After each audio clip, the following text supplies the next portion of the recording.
Magandang gabi po sa ating lahat. Kami po ang ikapitong grupo at tatalakayin po namin ngayon ang panahon ng isinauling kalayaan na naganap matapos ang pananakop ng mga Hapones dito sa ating bansa. Kaligirang pangkasaysayan. Ang paghihintay ng mga Pilipino sa pangakong pagbabalik ng mga Amerikano ay natupad noong 1945. Nagdiwang ang mga Pilipino at ang mga nabundok na gerilya ng may higit na 3 taon ay kasama na ng mga hukbong mapagpalaya ng mga Amerikano. Naging makasaysayan sa ating mga Pilipino ang ika-4 ng Hulyo 1946 sapagkat dito isinauli ang kalayaan. Nawala ang tanikala at ang gapos. Sa unang pagkakataon ay naging malaya sa turing ang mga Pilipino. Ang ekonomiya ng bansa ay humantong sa kababaan noong mga panahong ito. May mga salaping ipinamudmod sa mga gerilya bilang gantimpala ng kagitingan at pagkamakabayan. Subalit, walang pag-uukol na ginawa sa kabuhayan ng bansa. Ngayon ay dumako naman tayo kung sino at ano ang naging gampanin ng hukbalahap o ng hukbong bayan laban sa Hapon noong mga panahong iyon. So ano nga ba ang hukbalahap? Ang hukbalahap ay isang tagong pamahalaan ng mga huk.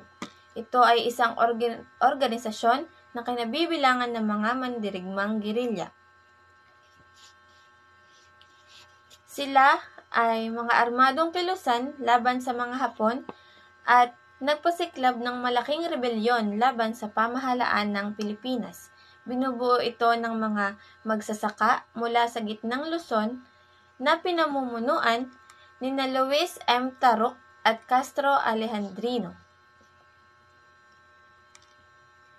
Ang mga huk ay nakapaniningil ng buwis, nakapagpapakalat ng kautusan, nakapagpapataw ng parusa laban sa sariling paglilitis.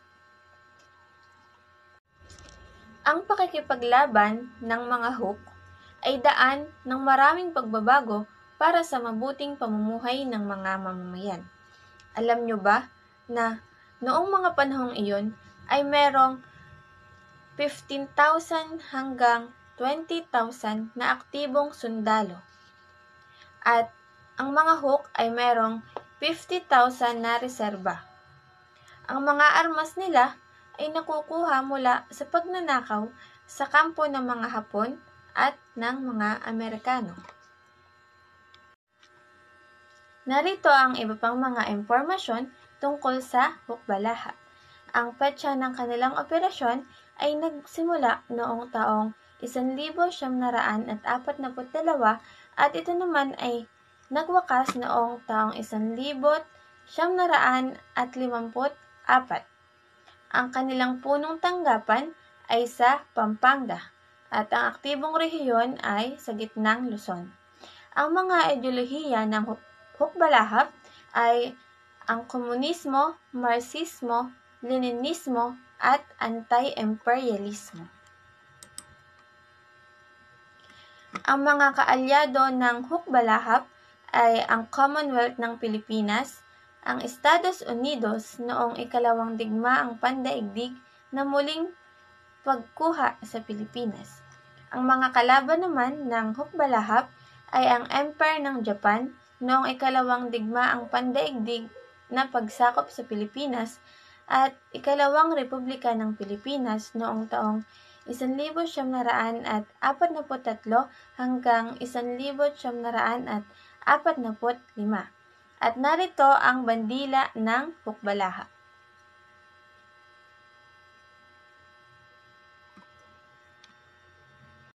Dumako naman tayo sa kalagayan ng panitikan noong panahon ng isinauling kalayaan. Noong mga panahong ito ay tila naging mapaghangad sa makukuhang gantimpala ang mga manunulat ng panahong ito bago pa sumulat ng anumang akda ay inaalam muna kung aling pahayagan kaya ang magbabayad ng malaking halaga. Isa sa naging kapansin-pansing pangyayari sa panitikang Pilipino sa panahong ito ay ang pagsulpot ng mga kabataang mag-aaral sa larangan ng panulat. Naging mga ulirang manunulat na Amerikano sina Ernest Hemingway, William Saroyan at John Steinbeck sa kanilang mahusay na tenisismo ng pagsulat. Sila ay nagbigay ng diwang mapaghimagsik at kapangahasan sa panitikang Tagalog at Ingles. Si Ernest Miller Hemingway ay isang Amerikanong manunulat at tagapamahayag. Ilan sa kanyang kilalang akda ay ang The Old Man and the Sea, A Farewell to Arms at ang For Whom to Bell. Siya ay nagwagi ng Nobel Prize in Literature noong 1954. Si William Saroyan naman ay isang Armenian-American na novelista, manunulat ng dula at manunulat ng maikling kwento. Siya ay ginawaran ng Pulitzer Prize para sa drama noong 1940 at noong 1943 ay nanalo ng Academy Award para sa pinakamahusay na kwento para sa pelikulang The Human Comedy. Si John Steinbeck naman ay isang Amerikanong may akda ng 27 mga aklat, kabilang na ang 16 na mga nobela, 6 na mga aklat na hindi kathang-isip at 5 kalipunan ng maikling mga kwento. Higit siyang nakilala dahil sa The Grapes of Wrath na isinulat niya noong taong 1939 na nagwagi ng gantimpalang Pulitzer.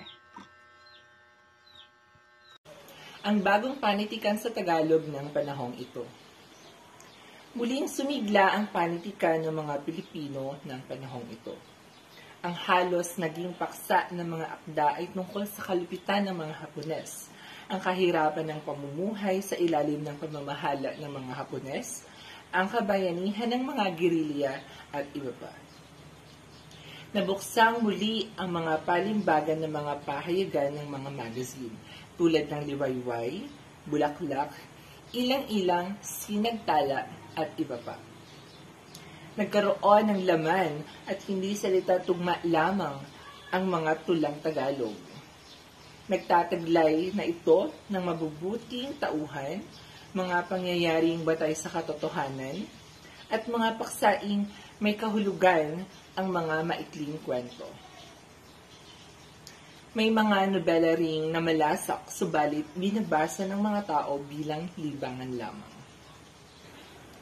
Ang pagkagiliw ng mga tao sa pakikinig sa bigkasan ng tula ay higit kay sarati, at pinagdadayo-dayo ng pulupulutong ng mga tao ang pakikinig sa sinumang mambibigkas. Maraming mga aklat ang nalimbag ng panahong ito. Ito ay ang mga sumusunod.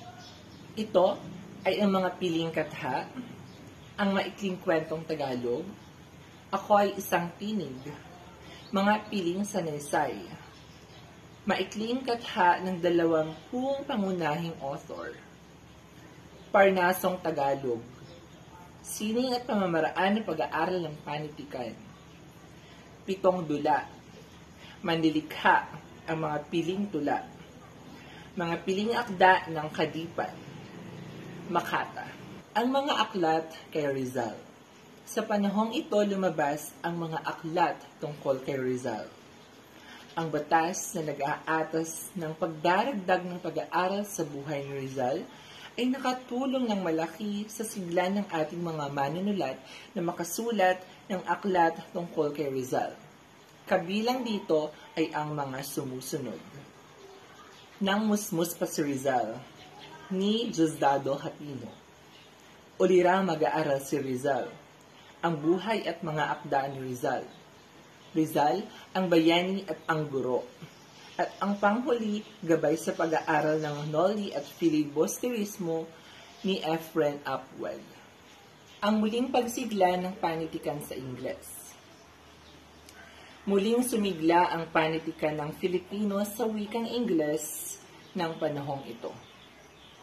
Maraming pahayagang Ingles ang lumabas, tulad ng Philippines Free Press, ang Morning Sun ni na Sergio Osmeña Sr., ang Daily News ni na Ramon Rosas, ang Philippines Herald ng mga Soriano, ang Chronicle ng mga Lopez, at ang Bulletin ni Menzi.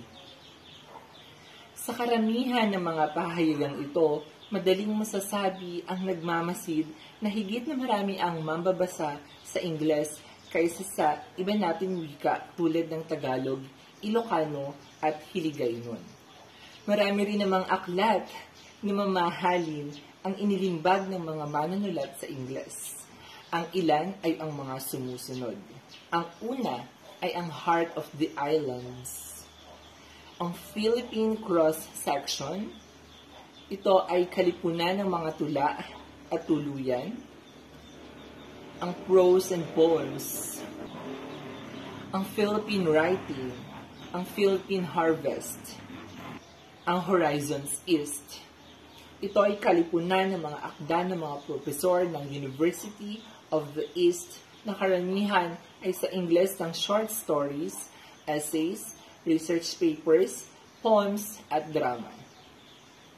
Bawat malaki-laking paaralan ay may pahayagang may pitak, pampanitikan para sa mga kwento, tula, dula, at artikulong Ingles. Magaan-gaan na ngayon sa mga Pilipino ang Ingles at ang karunungan sa teknisismo ay lalong malawak ngayon kaysa dati.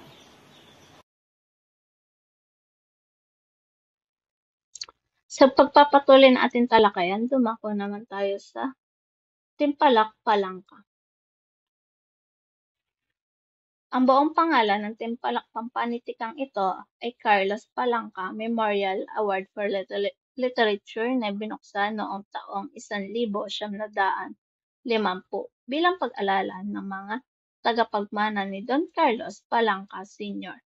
May layunin itong tumulong sa pagpapaunlad ng panitikan ng Pilipinas sa pamamagitan ng pagbibigay ng premyo sa mga manunulat para sa pagpapahusay nila sa kanilang mga akda at maging sa tagapag-ingat ng mga hiyas pampanitikan ng Pilipinas ay tumulong sa pagpapalaganap ng mga ito, lalo na sa hanay ng mga mag-aaral.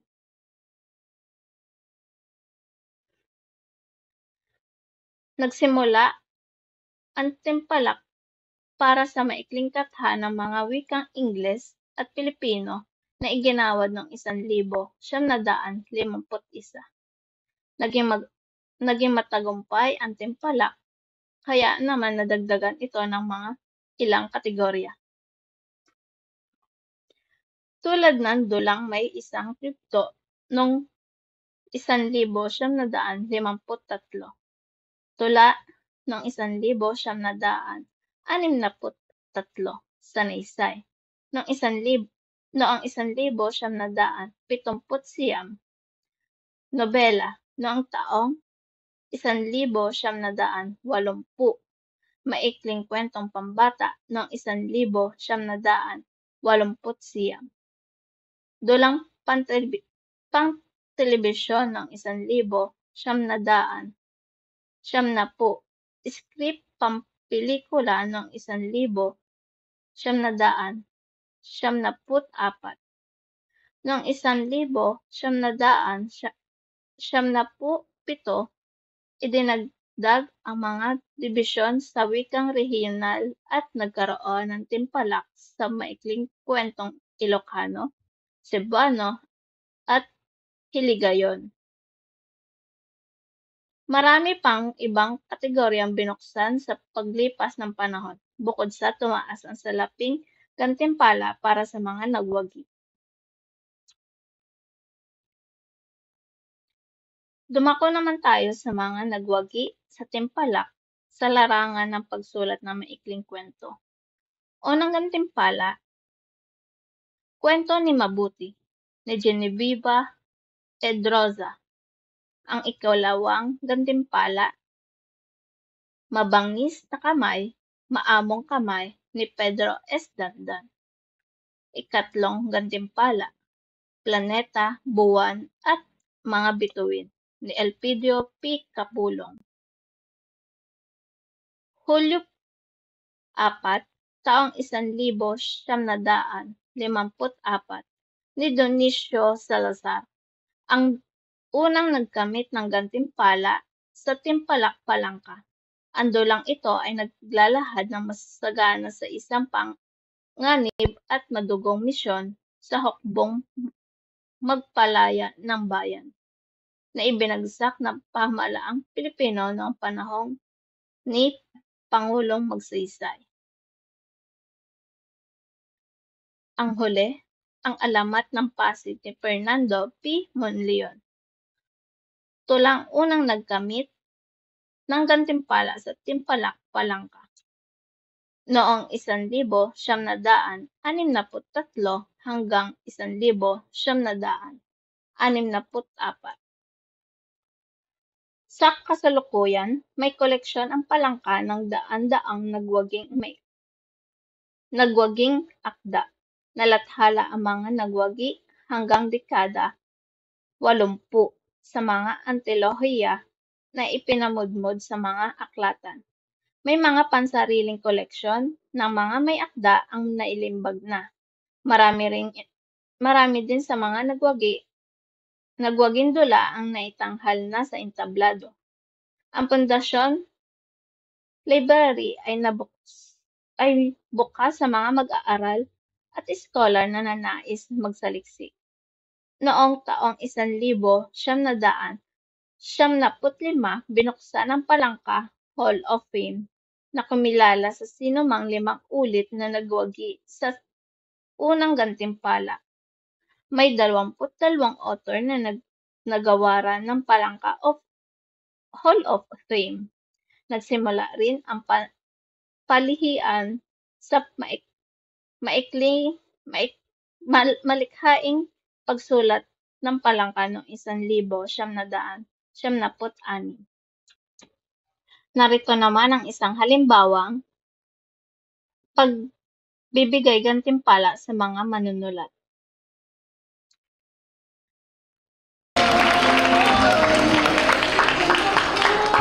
The Carlos Palanca Memorial Awards for Literature rolls out its 63rd awards.